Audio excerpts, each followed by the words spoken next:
strawberry and eat or not? You know why you take wet tissue and wipe strawberry? Because there's no water.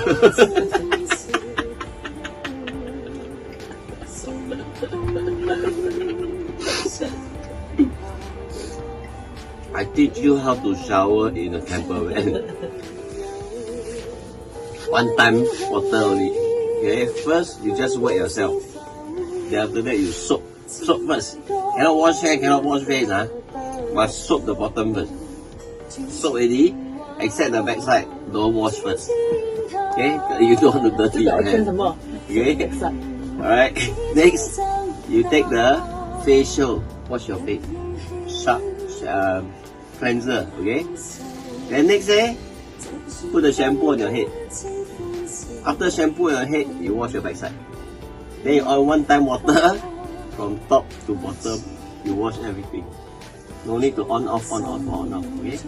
So this is the conserve water.